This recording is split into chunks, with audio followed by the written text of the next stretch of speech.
성령여 내 영혼을 성령여 내 영혼을 충만케 하소서. 내 속에 강물이 넘쳐나게. 성령여 내 영혼을 성령여 내 영혼을 충만케 하소서. 내 속에 강물이 넘쳐나게. 오 성령 하나님, 날 다시 새롭게 하소서.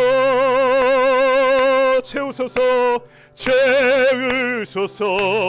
내 영혼이 세상 유혹 다 이기고 다시 주를 닮아가도록 채우소서 채우소서. 내 영혼이 세상 유혹 다 이기고 오직 주만 나타내도록. 다시 한번 찬양할까요? 성령여 내 영혼을 충만케 하소서. 내 속에 강물이 넘쳐나게. 성령여 내 영혼을 충만케 하소서. 내 속에 강물이 넘쳐나게. 오 성령 하나님, 날 다시 새롭게 하소서. 채우소서. 내 영혼이 세상 유혹 다 이기고 다시 주를 닮아가도록 채우소서. 내 영혼이 세상 유혹 다 이기고 오직 주만 나타내도록. 다시 채우소서 채우소서. 내 영혼이 세상 유혹 다 이기고 다시 주를 닮아가도록 채우소서. 내 영혼이 세상 유혹 다 이기고 오직 주만 나타내도록.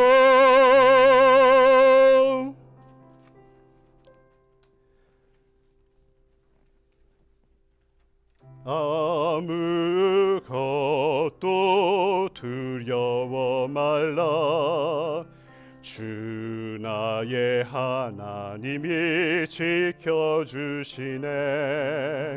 놀라지 마라. 겁내지 마라. 주님 나를 지켜주시네. 아무것도 두려워 말라. 아무것도 두려워 말라. 주 나의 하나님이 지켜주시네. 놀라지 마라. 겁내지 마라. 주님 나를 지켜주시네. 내 맘에 힘에 겨워 지칠지라도 주님 나를 지켜주시네. 세상에 험한 풍파 몰아친데도 주님 나를 지켜주시네. 주님은 나의 산소, 주님은 나의 요새, 주님은 나의 소망, 나의 힘이 되신 여호와. 다시 한번 찬양하겠습니다. 아무것도 두려워 말라. 주 나의 하나님이 지켜주시네.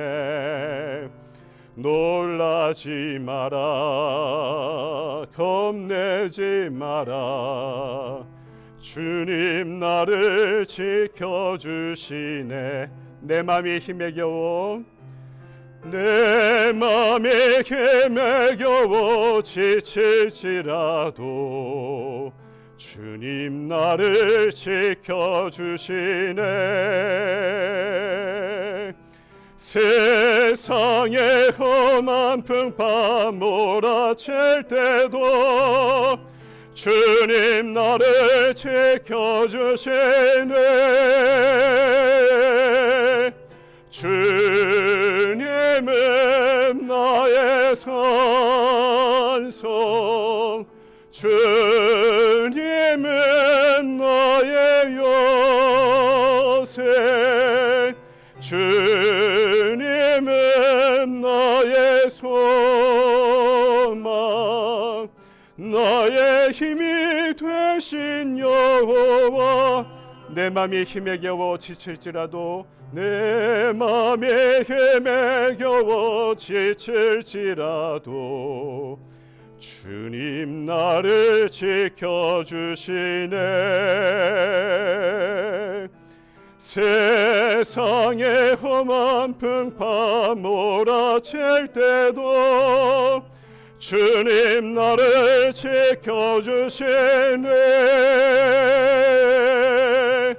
주님은 나의 산성, 주님은 나의 요새, 주님은 나의 소망,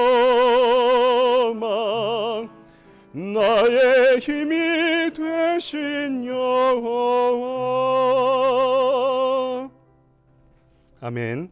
다 같이 자리에서 일어나셔서 사도신경으로 함께 신앙 고백하십니다. 전능하사 천지를 만드신 하나님 아버지를 내가 믿사오며 그 외아들 우리 주 예수 그리스도를 믿사오니 이는 성령으로 잉태하사 동정녀 마리아에게 나시고 본디오 빌라도에게 고난을 받으사 십자가에 못 박혀 죽으시고 장사한 지 사흘 만에 죽은 자 가운데서 다시 살아나시며 하늘에 오르사 전능하신 하나님 우편에 앉아 계시다가 저리로서 산자와 죽은 자를 심판하러 오시리라.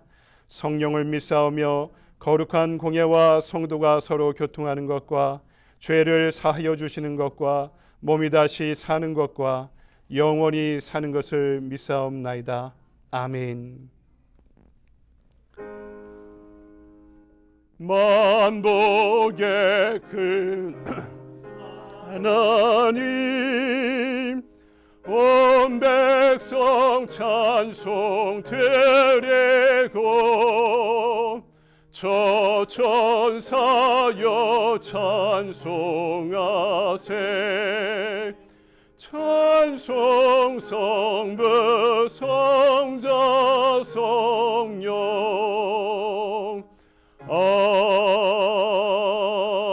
아멘.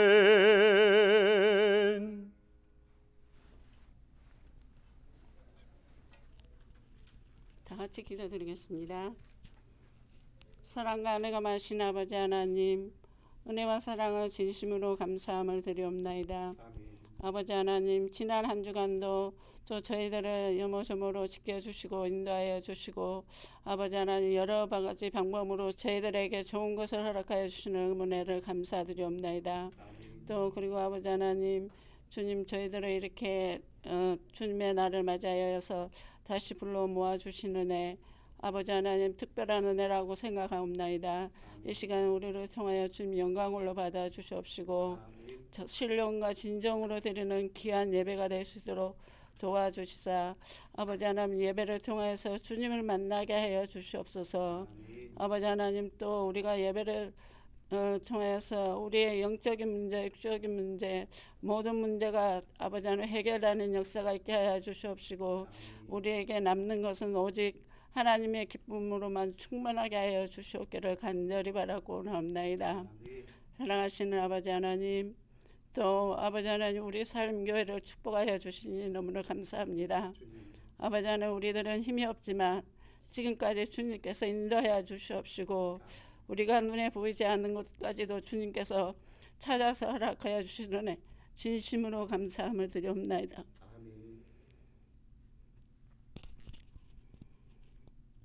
아버지 하나님, 또 아버지 우리 또 선교를 하기 위해서 아버지 하나님 우리에게 선교의 문을 열어주시고 아버지 하나님 또 최인호 목사님 선교사님과 한지선 선교사님 연결해 주시는 애 또 감사드리옵나이다.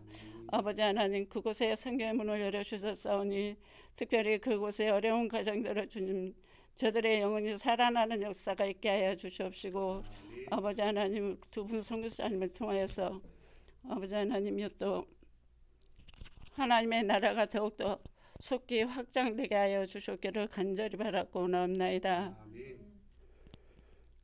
아버지 하나님 또 우리 삶교회를 우리에게 허락하여 주셨사오니 아버지 하나님 우리 이전인 목사님을 통하여서 아버지 하나님 더욱더 우리가 능력의 충만으로 성령의 충만함으로 정말로 우리가 살아나고 또 우리의 가정이 살아나고 아버지 하나님 또 세상을 살리는 귀한 교회가 될 수 있도록 축복하여 주시옵소서. 또 아버지 하나님 우리 교회 또 EM 예배와 유스 그룹이 있는 것 주님 아시죠?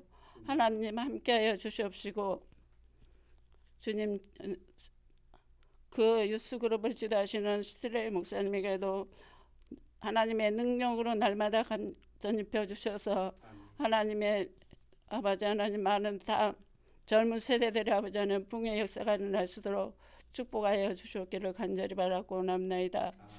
아버지 하나님 모든 것 감사드리오며 이 시간 예수 그리스도의 이름으로 기도드립니다. 아멘. 아멘. 감사합니다. 우리 앞뒤자로 인사 나눌까요? 사랑합니다. 환영합니다. 또 축복합니다. 또 오늘 이 자리에서 뵙게 되어서 너무나 감사드립니다.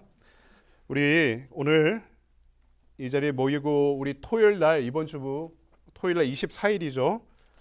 우리 8월에 커뮤니티 서비스로 모이게 됩니다. 10시 30분에 해당되는 주소에서 함께 모이게 되는데요. 세븐브릿지 주소입니다. 지난번에 보니까 20분 전까지 오라고 저희들한테 얘기해 주셨는데 10시 30분에 사역이 시작되는데 그 전에 미리 모여서 함께 준비하고 하는 시간은 갖는 것 같습니다. 우리 토요일 날 새벽 기도회가 있는데 혹시 시간이 가능하시면 참석하시고 식사하신 다음에 출발하시고 차량이 직접 찾아가기 힘든 분들은 우리 박종원 집사님 사무실 앞에 모여서 같이 갈 수 있는 분들은 차를 같이 타고 이동하는 것도 좋은 방법일 것 같습니다. 제가 여러분 일일이 전화 드린 다음에 확인하고 라이드 필요한 분들은 제가 연결해 드리도록 하겠습니다. 비타민 선교회 매주 수요일마다 오전 30분에 맥다니엘 팍에서 진행되고 있습니다.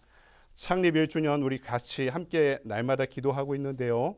케냐의 최인호 한지서 선교사님을 위해서 함께 기도해 주시고 우리 월요일부터 금요일까지 유튜브 채널로 하루 한 말씀 함께 묵상하고 토요일에는 우리 둘루스 오피스에서 6시 30분에 모이고 있습니다.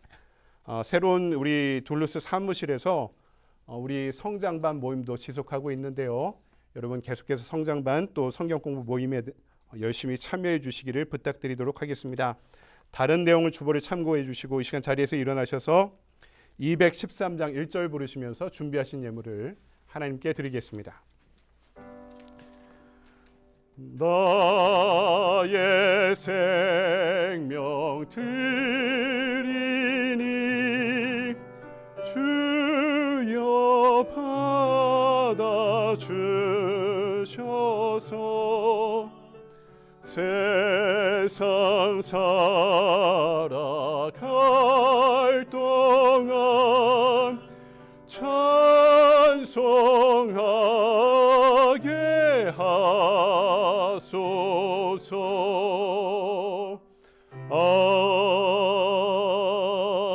아멘. 할렐루야. 사랑의 주님, 이 시간 우리의 마음을 주님 앞에 드립니다. 정성을 드립니다. 우리의 시간을 성별하여 드립니다. 우리의 재물을 드립니다. 하나님, 이 안에 우리의 믿음의 고백과 주님을 향한 지고지순한 가치와 사랑의 마음을 함께 드려오니 주님이 이 모든 것들을 흠양하시고 하나님의 공의와 사랑의 나라를 위해 확장되게 하여 주시고 사용되게 하여 주시옵소서. 그리고 예물 드리는 우리를 축복하실 때 우리의 믿음이 날마다 자라고 자라 하나님 기뻐 바르시는 거룩한 산 제물로 우리의 몸을, 우리의 삶을, 우리의 전존재를 드릴 수 있도록 우리를 인도하시고 축복하여 주시옵소서. 이 시간 하나님의 존전에 나온 사랑하는 자녀들을 안아주시고 축복하시고 받아주실 때 하나님 육신의 질고와 질병 가운데 있는 지체들이 있지 않습니까? 그들을 주님 회복하시고 그들에게 치유의 강선 더하여 주실 때 날마다 몸과 마음과 영혼이 회복될 뿐만 아니라 강건하여져서 걷고 뛰고 찬양할 수 있는 믿음의 자녀들 될 수 있도록 인도하시고 축복하여 주시옵소서.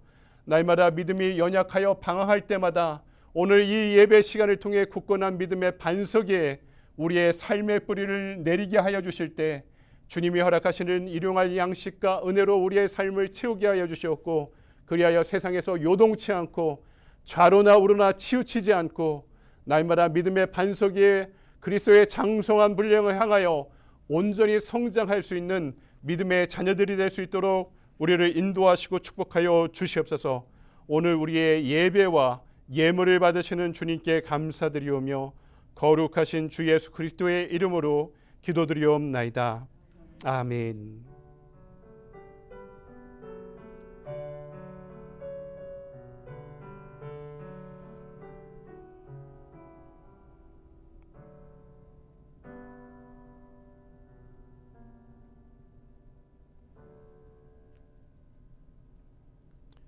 이 시간 오늘 우리에게 주신 말씀 서신체로 함께 교독하도록 할까요? 사도행전 7장의 말씀 함께 찾아보시겠습니다. 54절로부터 8장 8절까지의 말씀, 좀 긴 구절이지만 저 한 절 여러분 한 절씩 번갈아 교독하도록 하겠습니다. 그들이 이 말을 듣고 마음에 찔려 그를 향하여 이를 갈거늘 스데반이 성령 충만하여 하늘을 우러러 주목하여 하나님의 영광과 및 예수께서 하나님 우편에 서신 것을 보고 말하되 보라 하늘이 열리고 인자가 하나님 우편에 서신 것을 보노라 한데 그들이 큰 소리를 지르며 귀를 막고 일제히 그에게 달려들어 성 밖으로 내치고 돌로 칠세 증인들이 옷을 벗어 사울이라 하는 청년의 발 앞에 두니라. 그들이 돌로 스데반을 치니 스데반이 부르짖어 이르되 주 예수여 내 영혼을 받으시옵소서 하고 무릎을 꿇고 크게 불러 이르되 주여 이 죄를 그들에게 돌리지 마옵소서. 이 말을 하고 자니라. 사울은 그가 죽음 당함을 마땅히 여기니라. 그날에 교회에 큰 박해가 있어 사도회에는 다 유대와 사마리아 모든 땅으로 흩어지니라. 경건한 사람들이 스데반을 장사하고 위하여 크게 울더라. 사울이 교회를 잔멸할새 각 집에 들어가 남녀를 끌어다가 옥에 넘기니라. 그 흩어진 사람들이 두루다니며 복음의 말씀을 전할새 빌립이 사마리아 성에 내려가 그리스도를 백성에게 전파하니 무리가 빌립의 말도 듣고 행하는 표적도 보고 한 마음으로 그가 하는 말을 따르더라. 많은 사람이 붙었던 더러운 귀신들이 크게 소리를 지르며 나가고 또 많은 중풍병자와 못 걷는 사람이 나으니 함께 읽습니다. 그 성에 큰 기쁨이 있더라. 아멘. 주님의 말씀입니다. 다 자리에 앉으시겠습니다. 한 주간 잘 지내셨나요? 또 오늘 더운 중에도 건강한 모습으로 뵙게 되어 너무나 감사하고요. 오늘 우리에게 주신 말씀 가지고 이 시간에 경계가 무너질 때 선교가 시작됐다라는 제목으로 말씀의 은혜를 함께 나누도록 하겠습니다. 제가 첫 목회를 한국에서 강원도로 나갔는데요. 강원도 철원에 목회자 모임이 있어서 교육이 있어서 장흥교회란 교회를 너무 오래된 교회입니다. 아주 오래된 선교 초기에 세워진 그 시골의 교회였는데 그 교회에 참석한 적이 방문한 적이 있었습니다. 그런데 교회 입구에 순교자 기념비라는 것이 이렇게 세워져 있는데 한국 전쟁 때 이 교회에 있던 순교자들에 대해서 기념하는 기념비가 거기에 이렇게 세워져 있었던 것입니다. 그 이야기를 제가 듣게 되었는데요. 한국 전쟁이 나니까 당시 이 교회를 담임하던 목사님이 서기훈이라는 목사님이었는데 목사님이 내가 살 만큼 살았는데 더 살겠다고 피난을 가겠느냐? 어려운 사람들 빨리 남쪽으로 피난 가고 나는 여기에서 나이가 들어 움직이지 못하는 교인들을 돌보겠다 이렇게 말씀하시며 전쟁이 일어나고 북한 군인들이 내려오고 있는 상황에서도 교회를 지키고 계셨다고 합니다. 그러면서 새벽 기도도 하시고 신방도 가시고 주일 예배도 인도하셨는데 이 목사님이 갖고 있는 높은 인격이랑 마을의 영향력 때문에 공산주의자들도 목사님 목회를 타치하지 않고 처음에는 그대로 눈 감아 주었다고 합니다. 그러던 중에 인천 상륙작전이 벌어지면서 전세가 역전된 거죠. 국군들이 다시 위로 올라가면서 철원 지역이 수복되면서 그때 이제 평양까지 올라갔던 것으로 알고 있는데요. 이게 파죽지세로 국군과 유엔군이 북쪽을 향해 올라가게 되었던 거죠. 그러다 보니까 공산주의자 중에 미처 도망가지 못하고 마을에 남아있던 사람들이 있었는데 교회에 속한 반공주의 청년단이 그 공산주의자들을 다 붙잡아서 몇 날 몇 시에 어느 때에 공개 총살하기로 마을에 공지를 한 겁니다. 그날이 되었는데 목사님이 갑자기 이삿짐을 싸기 시작했습니다. 목사님이 어디 간다니까 전쟁이 일어나도 교회를 지켰던 목사님이 어디를 간다고 하니까 이 청년들이 깜짝 놀라서 무슨 일이냐고 교회에 찾아왔습니다. 그러니까 목사님이 그 청년들에게 이렇게 이야기했습니다.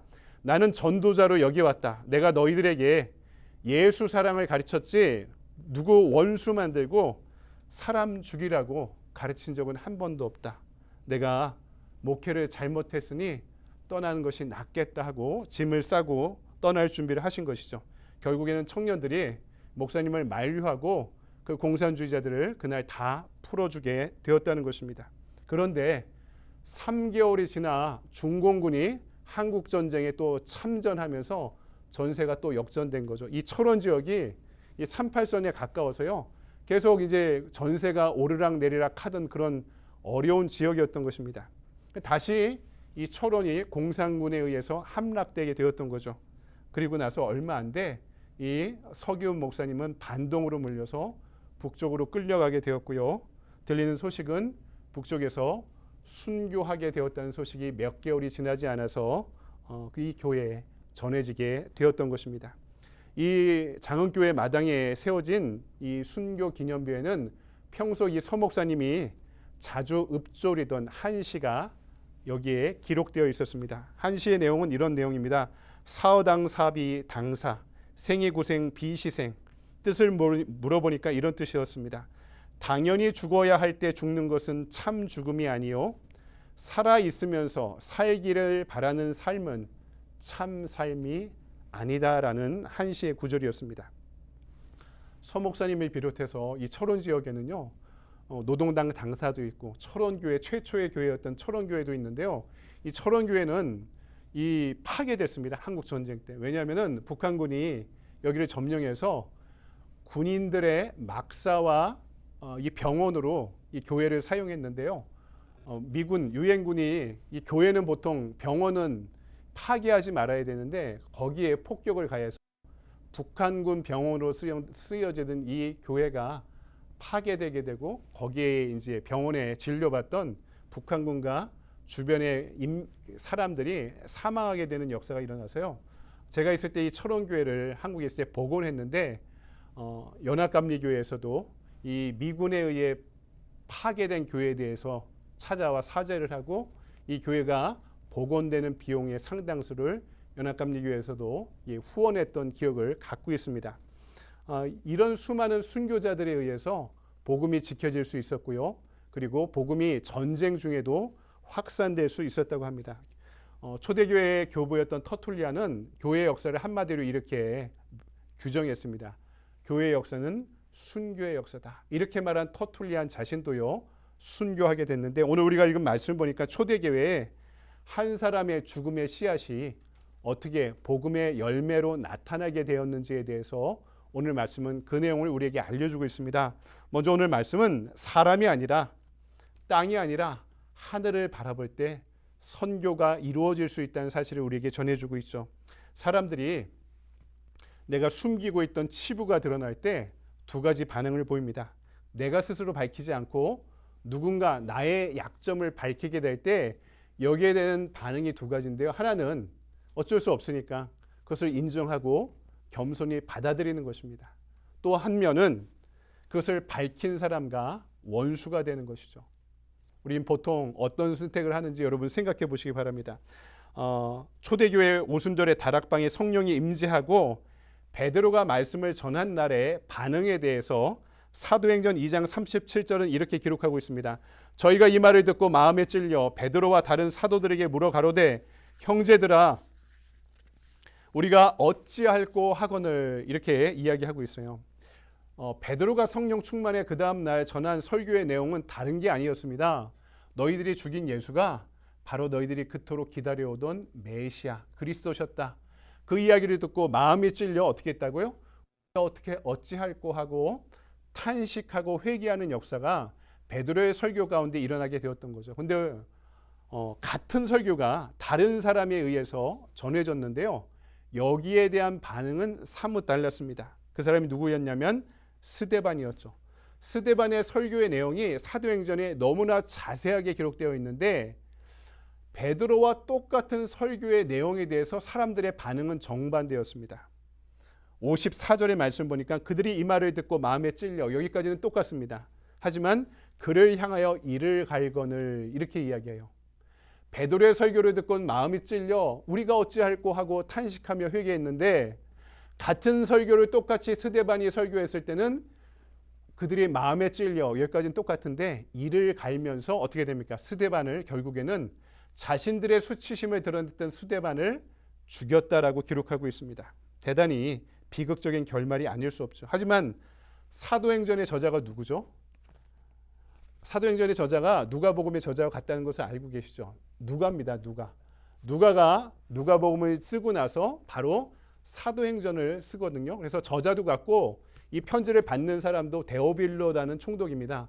데오빌로 각하 내가 전에도 이야기했듯이 하면서 사도행전 2장 1장 1절을 시작했는데 전의 이야기에 이어서 지금 이 이야기를 너에게 알려주겠다라고 사도행전을 쓴 겁니다. 근데 이 누가가 보는 스데반의 죽음은 비극적인 결말이 아닙니다. 60절을 보니까 스데반이 이렇게 돌아가시죠. 무릎을 꿇고 크게 불러 이르되 주여 이 죄를 그들에게 돌리지 마옵소서 이 말을 하고 어떻게 한다고요? 잔이라 이렇게 기록하고 있습니다. 비참하고 저주스러운 그는 잔인한 결말이 아니라 그가 죽는 장면을 어떻게 묘사하고 있죠? 스데반이 잔이라 이렇게 이야기하고 있습니다. 여러분 이것이 신앙의 역설이죠. 잠이 어떤 시간입니까? 꿈을 꾸는 시간이죠. 그리고 잠에서 깨어나서 새로운 아침을 맞이하기 위해 휴식하는 쉼의 시간이 잠입니다. 근데 스데반의 죽음을 지금 순교를 잠이라고 묘사하고 있는 거죠. 그러니까 스데반의 죽음이 사도행전 이후의 말씀을 읽어보면 초대교회의 꿈으로 살아납니다. 그리고 그의 순교가 예루살렘 교회의 선교로 깨어나기 시작하는 장면을 우리에게 알려주고 있죠. 여러분 순교는요 원한다고 할 수 있는 게 아니죠. 내가 순교를 원한다고 순교를 할 수 있는 것은 아닙니다. 그것은 허락된 이들에게 주어진 최고의 면류관이다. 성경이 교회 역사가 우리에게 알려주고 있죠. 우리가 스데반처럼 목숨을 내놓는 순교는 할 수 없지만요.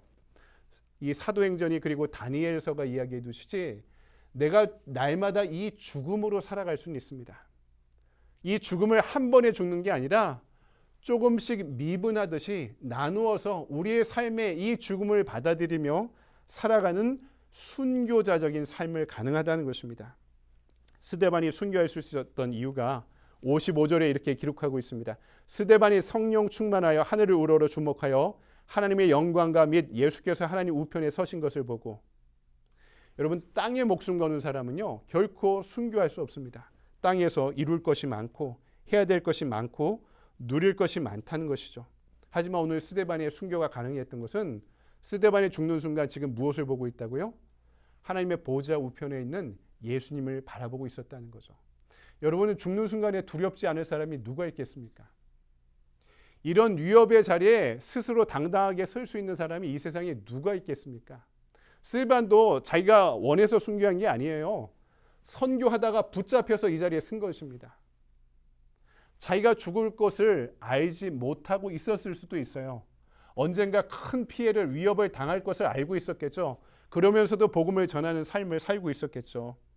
하지만 자기가 죽는 순간 이전에 하나님의 보좌 우편에 앉아 계신 예수님을 바라봐서 본인이 그 자리를 믿음으로 받아들일 수 있었던 것입니다.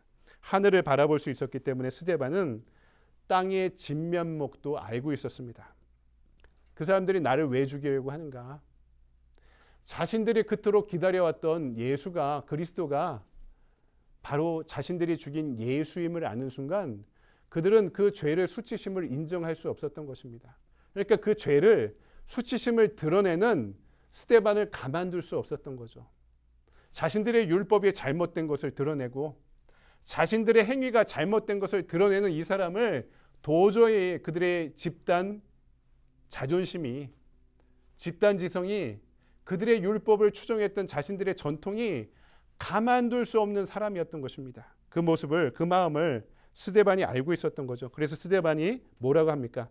하나님께 내 영혼을 받아주시옵소서 하면서 이 죄를 저들에게 돌리지 마옵소서. 어떤 대사가, 어떤 말씀이 기억납니까? 예수님이 십자가에서 마지막으로 하셨던 그 말씀을 지금 원수되어 나를 죽이려고 하는 사람들을 향한 중보의 기도로 스데반이 하나님께 드리고 있는 것입니다. 하나님의 영광을 바라볼 때 내가 죽을 수 있습니다. 내가 죽어야 누군가를 미워하지 않을 수 있죠. 내가 죽어야 사람을 원망하지 않을 수 있습니다. 선교의 역사는요, 내가 죽는 것으로부터 시작합니다. 내가 죽어야 누군가를 살릴 수 있고 내가 죽어야 복음이 살고 교회를 사는 거죠. 여러분, 어떤 분 전도해 보십시오. 처음에 거절당하죠. 자존심이 얼마나 상합니까? 그러니까 전도 잘 못하는 겁니다.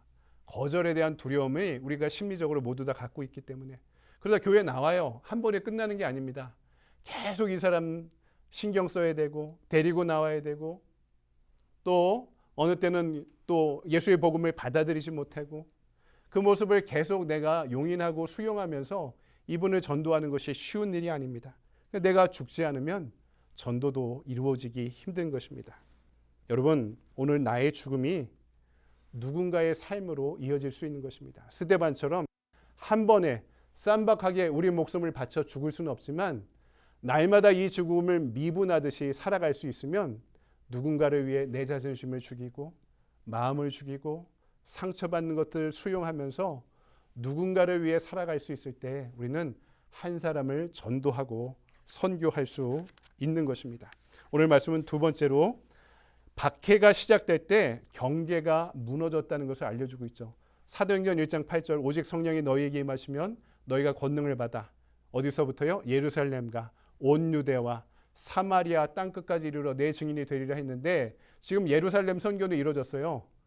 예루살렘 선교는 하루아침에 3,000명, 5,000명까지 성도가 늘어났다. 근데 이들이 온 유대로 나갈 생각을 안 합니다.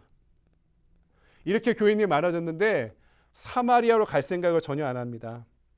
근데 스데반의 처형과 함께 새로운 계기가 주어지는데요. 그동안 초대교회의 소극적인 입장을 견제하고 있던 사내들인 공의회가 스데반의 죽음과 함께 입장을 급작스럽게 선회하기 시작합니다. 그리고 초대교회는 박해를 시작하는데요.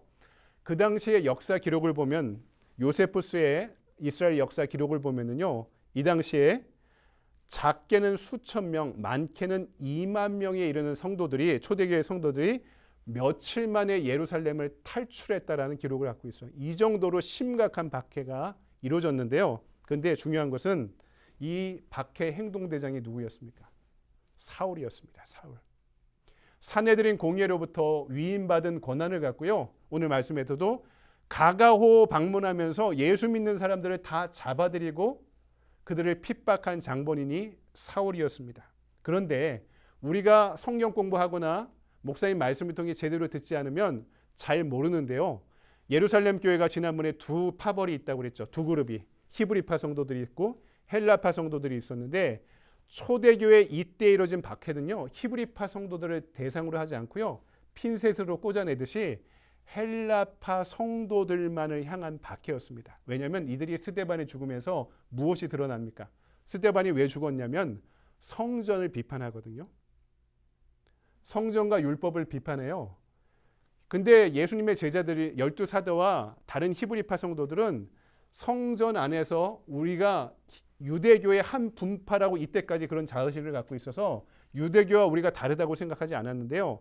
헬라파 성도들은 자신들이 유대교와 다른 집단이다라는 자의식을 갖고 있어서 이들을 그대로 두면은 성전 중심, 율법 중심의 유대교가 큰 피해를 입을 것이라고 사내들인 공의회가 받아들이고 이들을 핍박한 것입니다.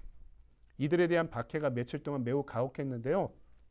가장 높은 형벌이 뭡니까? 스데반처럼 돌로 쳐 죽이는 거죠. 근데 그 당시의 실정법은요, 스데반이 죽인 것은 불법이었습니다. 다른 모든 형벌은 이들이 할 수 있었지만 사람을 죽이는 사형은요, 로마 제국의 승인 없이 할 수 없었어요. 그러니까 예수님을 잡아서 어디한테 데려옵니까? 빌라도 앞에 데려온 이유도요, 사형은 오직 로마 정부의 승인을 받아야만 할 수 있었던 것인데요. 스데반의 설교가 그만큼 이들이 받아들이기 힘든 것이라서 그 자리에서 즉석으로 이루어진 행정적인 명령이었던 것이죠. 그 위에는요, 가장 높은 형벌이 무엇이었냐면 40대에서 한 대를 뺀 39대의 태형이라는 것이 가장 큰 형벌이었습니다. 이것은 사회적으로 이 사람을 매장시키는 거였어. 이 39대의 태형을 받은 사람은요, 이 동네에서 완전히 생활하지 못하고 쫓겨날 사람입니다. 이 정도로 사회적인 매장을 하는 형벌이며 동시에 신체적으로 매우 가혹한 형벌인데 지금도 이때의 기록이 일부 남아있는데요. 이 벌을 내릴 때는요, 이 채찍이 4m에서 5m 정도의 길이였고요. 4개의 가죽끈으로 이루어졌습니다. 두 줄은 암소 가죽으로, 두 줄은 나귀 가죽으로 이루어졌는데 이 가죽 끝에는 상아편을 꽂아놓던가 날카로운 철편을 묶어놨습니다. 그리고 밤새 이 가죽끈을 물에 불려놔요. 그러면 39대니까 13대, 13대, 13대로 3번에 나눠 태형이 이루어졌는데요. 첫 13대, 첫 13번에 때리는 채찍질은요, 어깨 위로 채찍질하는 것입니다. 그러면은 이 물에 먹은 가죽이 던지면은 어깨 위로 휘감겨져서 4개의 줄이 몸에 딱 달라붙습니다. 어디에 달라붙을까요? 머리, 얼굴, 어깨, 가슴, 배. 그러면 물에 불렸으니까 이 벌게 벗기고 채찍질을 했거든요. 몸에 탁 달라붙어요. 그 다음에 잡아당기면 어떻게 될까요? 이 살의 근육에 박혀있던 철편들이 그 힘줄을, 그 근육을, 그 살갗을 뚫고 들어간 것을 잡아당기면서 영구적인 상처를 남겼습니다. 기록에 따르면 처음에 13대를 맞고 정신 이상에 빠진 죄인이 있을 정도로 너무나 가혹한 형벌인데 첫 13대는 어깨 위로, 그리고 그 다음에 13대는 배꼽 밑으로, 그리고 나머지 13대는 다른 방식으로 이루어졌던 것이죠. 그러니까 이 헬라파 성도들 수천 명, 수만 명이 이 태형을 당하고 이스라엘로부터 예루살렘부터 추방당하게 되었던 것입니다. 상상하기 힘든 처벌이 며칠 동안 진행됐는데, 근데 역설적이게도 이 박해의 주역이 누구였다고요? 사도 바울, 나중에 사도가 된 바울인데, 이 바울은요, 자신이 이 채찍질을 맞게 될 것이라고 한 번도 상상하지 못했을 것입니다. 고린도후서 11장 23절에서 27절을 보면 바울이 자신의 삶에 대한 회고를 이렇게 하고 있습니다. 내가 수고를 넘치도록 하고 옥에 갇히기도 더 많이 하고 매도 수없이 맞고 여러 번 죽을 뻔하였으니 유대인들에게 40에 하나 감한 매를 5번 맞았으며, 이 태형을 바울은요 5번이나 당했다고 이야기하고 온몸에 상처 투성이었겠죠. 3번 태장을 맞고 1번 돌로 맞고 3번 파선하였는데 일주야를 기품에서 지냈으며 여러 번 여행의 강의 위협과 강도의 위험과 동족의 위험과 이방인의 위험과 신의 위험과 광야의 위험과 바다의 위험과 거짓 형제 중의 위험을 당하고 또 수고하고 애쓰고 여러 번 자지 못하고 줄이며 목마르고 여러 번 굶고 춤고 헐벗었노라. 나중에 자신들의 선교를 회고하면서 바울이 스스로 때렸던 태형을, 자신이 주도했던 태형을 자신도 몇 대나 맞았다고요? 몇 대가 아니라 몇 번 맞았다고요? 자신도 이 태형을 5번이나 맞았다고. 나중에 사도행전 말씀을 보면 돌로 맞는 이 돌 태형을 맞고는요 쓰러져요. 사람들이 죽은 줄 아니까 그 시체를 들에 남겨놓고 그대로 가게 되는 장면도 나옵니다. 돌에 맞아서 피투성이가 되어서 실신했는데 사람들이 죽은 줄 알고 그대로 땅에 내버려 두었다는 기록도 있습니다. 여러분 박해가 초대교회의 경계를 무너뜨린 겁니다. 여러분 박해가 고난이 내 경계를 무너뜨려요. 신앙생활 하면서 예배의 경계도 무너뜨리죠. 내가는 주일 예배만 드리다가 내가 박해를 당해요. 어려운 일을 당해요. 그럼 어떻게 합니까? 여러분들 그런 경험 있으시잖아요. 그 다음에 새벽 기도까지 나오잖아요. 하던 사업이 어려워지고 가정에 큰 문제가 생기고 내 인생에 내가 감당하지 못한 문제가 생기면 작정히 기도하잖아요. 여러분 우리 스스로의 경계도 우리가 넘어갈 때가 있다는 것입니다. 교제의 경계도 마찬가지예요.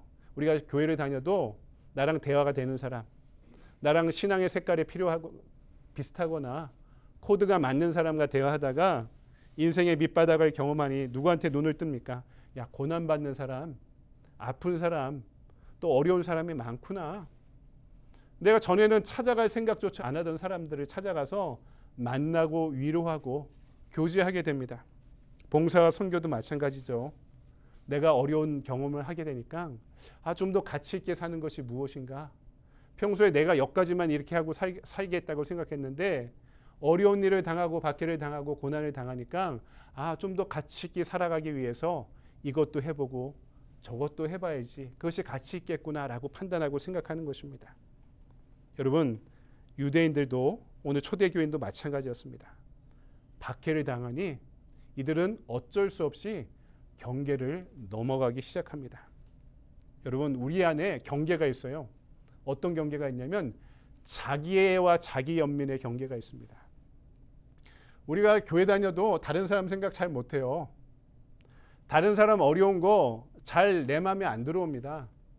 왜냐하면 온통 내 삶이 나에 대한 생각, 나에 대한 사랑, 나는 왜 이게 안 될까 하는 내 결핍과 나에 대한 연민에 우리가 빠져 살기 때문에 그런 건데 박해는, 고난은요 이 경계를 어느 순간 넘게 해줍니다.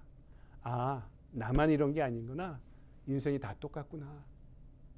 내가 전에는 저분이 아픈 걸 이해하지 못했는데 내 몸이 아파 보니까 저게 얼마나 힘들까. 저분이 얼마나 어려웠을까. 눈을 뜨게 되는 거죠. 내가 신분에 어려움이 없을 때는 몰랐는데 어떤 어려움이 있어서 회사에서 뭐 나가게 되거나 아니면 어떤 모임에 끼지 못하거나 하는 여러 가지 경계에 어려움이 생길 때 신분 없는 사람들이 얼마나 미국에 살아가는 것이 힘들까 한 번 더 생각하고 찾아가게 되는 것입니다. 여러분 우리 인생에 찾아온 박해와 고난이 있다면 그것이 우리가 스스로 만들어 놓은 전도와 선교와 삶의 경계를 넘는 새로운 기회가 된다는 것을 여러분 기억하시기 바랍니다. 마지막 세 번째, 경계가 무너질 때요 새로운 공동체가 개척됩니다. 탄생합니다. 여러분 박해를 받으니까 결과적으로 이 박해자들의 의도와 상관없이 교회가 확산되는 역사가 이루어지게 됩니다. 어떻게 해요? 그동안 온 예루살렘에만 머물러 있었는데요. 이들이 흩어지니까 온 유대와 사마리아까지 선교가 이루어지게 되었던 것이죠. 오늘 8장에 보니까 7명의 이 헬라파의 지도자 중에 한 명은 스데반이 사망했고 순교했고 빌립은요 도망가게 되었죠. 어디로 도망갑니까? 사마리아로. 거기서 교회를 하나 개척합니다. 근데 이 사마리아 교회 개척은요 예정돼 있던 선교 프로젝트의 결과가 아니었습니다. 빌립이 어디로 도망간 결과일까요? 빌립이 사마리아로 도망간 결과였습니다. 빌립은요 선교사를 작정해서 사마리아를 계획적으로 찾아간 것이 아니라 예루살렘에 박해하니까 도망가서 자기가 도망한 장소에서 복음을 전한 것입니다. 그러면서 예루살렘과 온 유대와 그 다음에 어디에죠? 사마리아 선교가 시작되게 되었던 것이죠. 여러분 사마리아 사람들은요 유대인들에게 혐오의 대상이었습니다. 가까이 있지만 섞이기 힘든 사람들. 우리 주변에도 나한테도 그런 사람 있지 않습니까? 내 지근거리에 있는데 저 사람하고 섞이긴 싫어. 그것이 사마리아 선교입니다.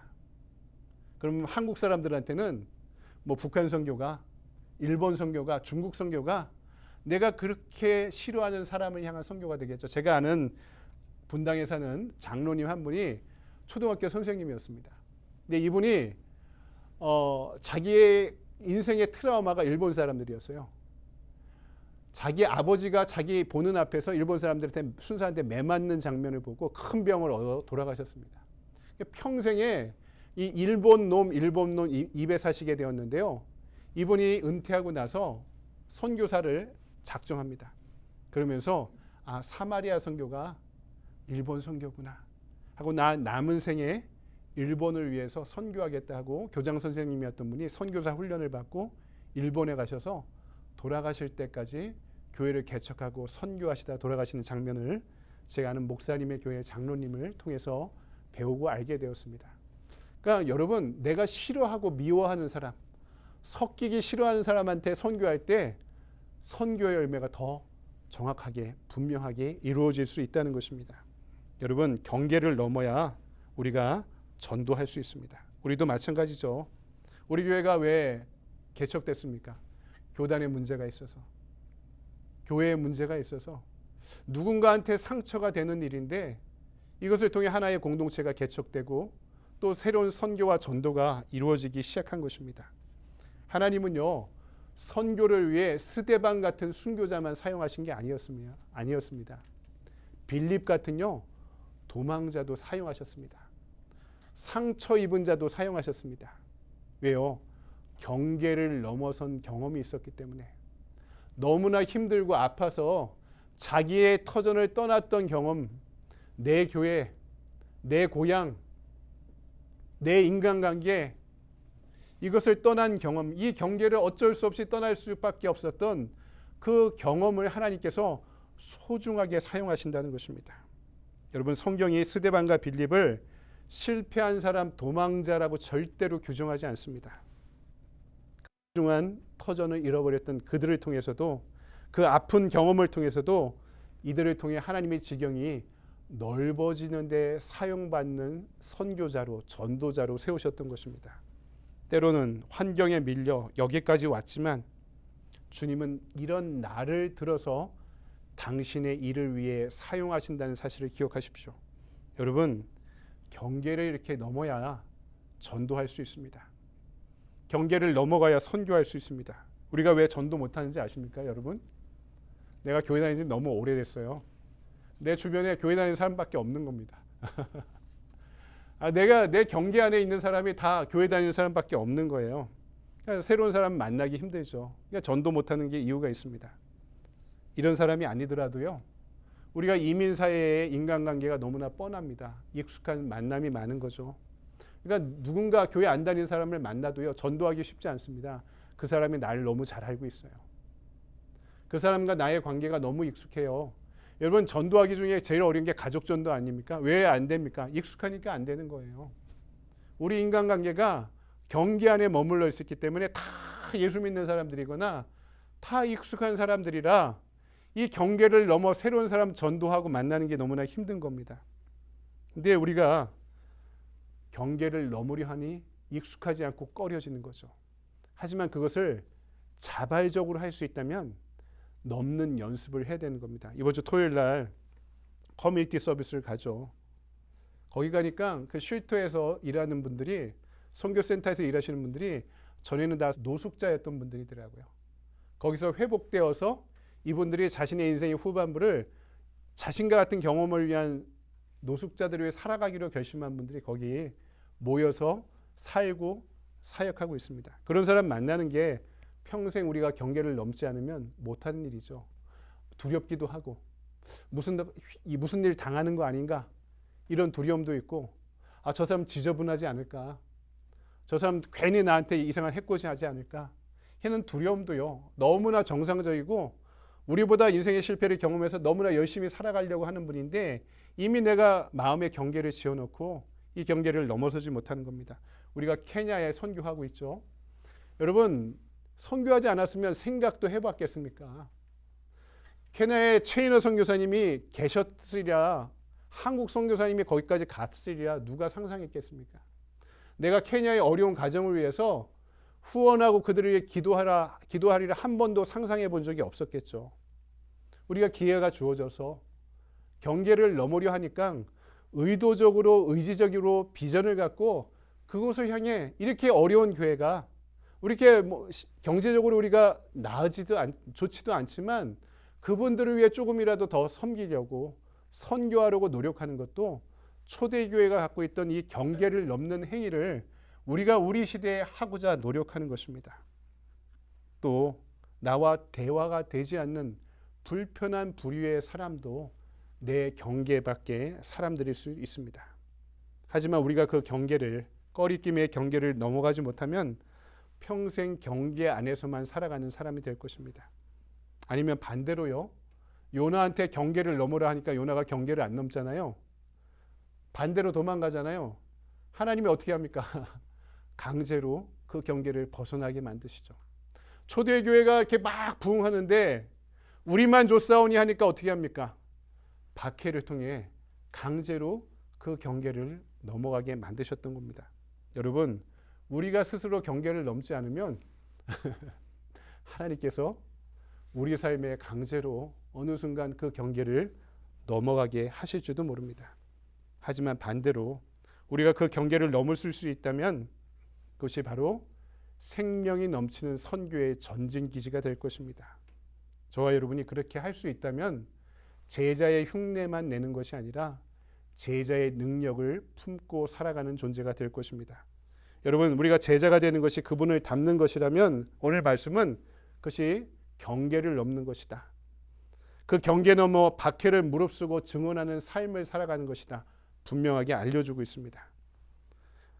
나중에 바울이 자신을 선교한 사람들에 대한 고마움을 이렇게 표현합니다. 에베소서 2장 20절을 보면 너희는 사도들과 선지자들의 터 위에 세우심을 입은 자라 고백하고 있죠.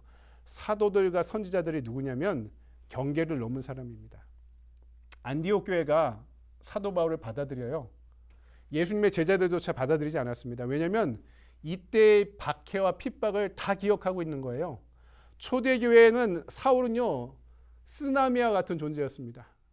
자신들에게 인생의 쓴뿌리, 우리 공동체에 가장 큰 피해를 입힌 사람이 사울이었어요.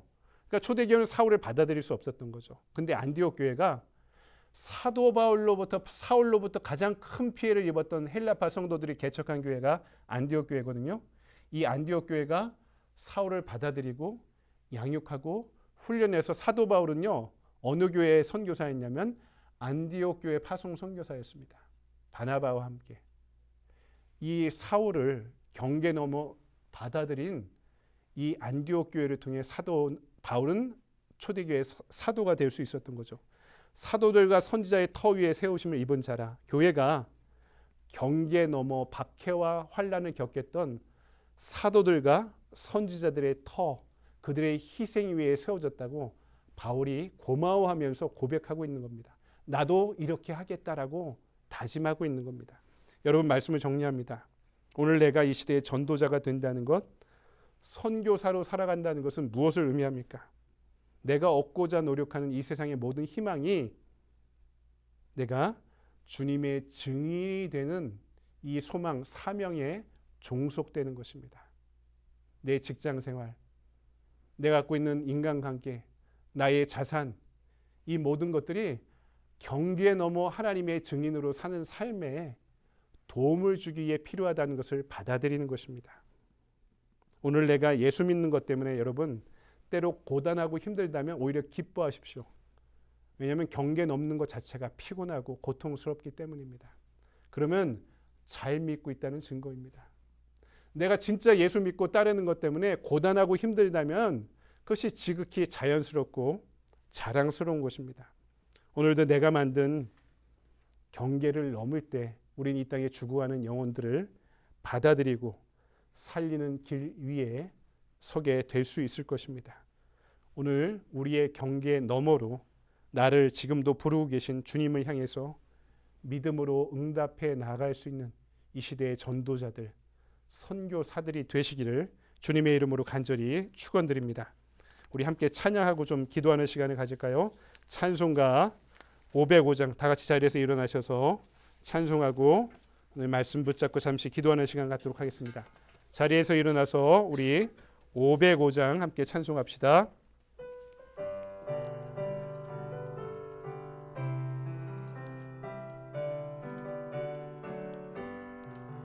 온 세상 위하여 나 복음 전하리 만 백성 모두 나와서 주 말씀 들으라.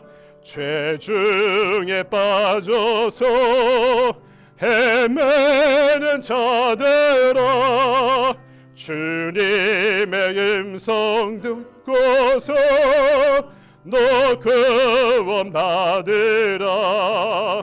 전하고 기도해 매일 증인 되리라. 세상 모든 사람 다 듣고 그 사랑 알도록 온 세상 위하여 이 복음 전하래. 저 죄인 회개하고서 주 예수 믿으라. 이 세상 구하려 주 돌아가신 것 나 증거하지 않으면 그 사랑 모르리. 전하고 기도해 매일 증인 되리라.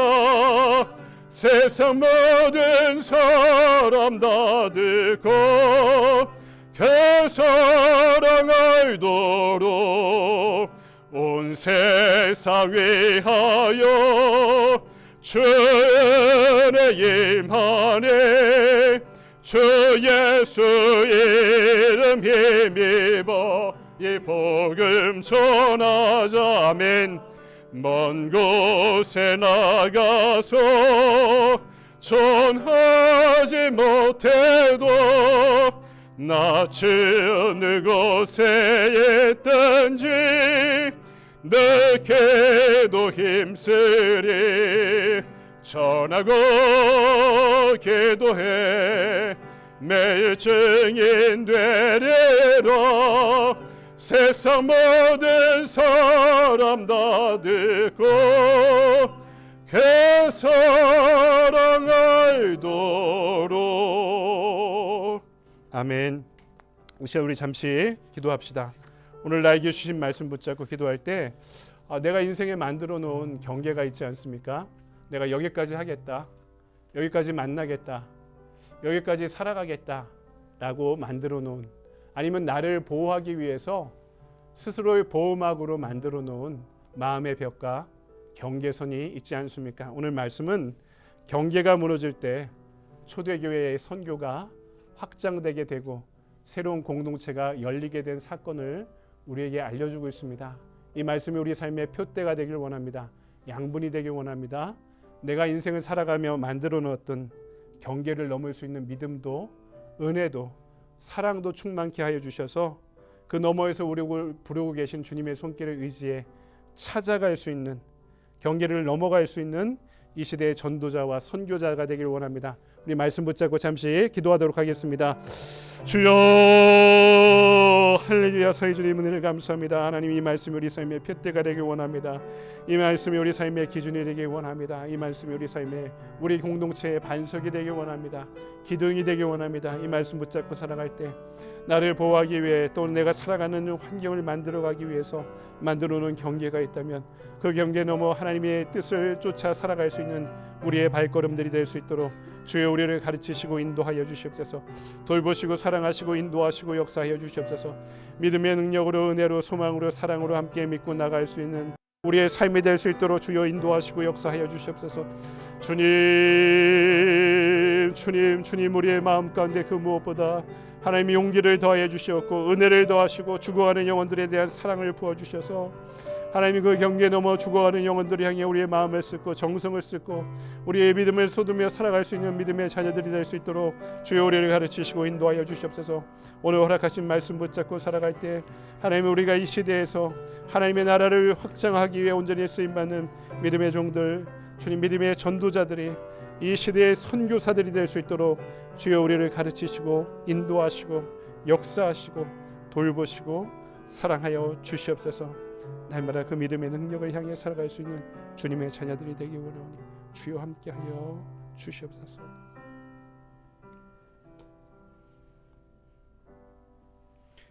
이제는 교회의 머리가 되신 우리 주 예수 그리스도의 은혜와 아버지 하나님의 무한하신 사랑과 또 오순절 다락방에 바람과 같이 불과 같이 모든 이들에게 임하시며 역사하셨던 성령님의 감화감동 역사하심이 주님의 영에 사로잡혀 하늘을 바라보며 세상이 재단하고 우리가 만들어 놓은 그 모든 경계를 무너뜨리며 온 유대와 사마리아와 땅끝을 향해 나가길 원하는 이 자리의 모든 성도들 위에, 이 자리의 모든 전도자들과 선교사들 위에 지금으로부터 영원토록 함께하여 주시옵기를 간절히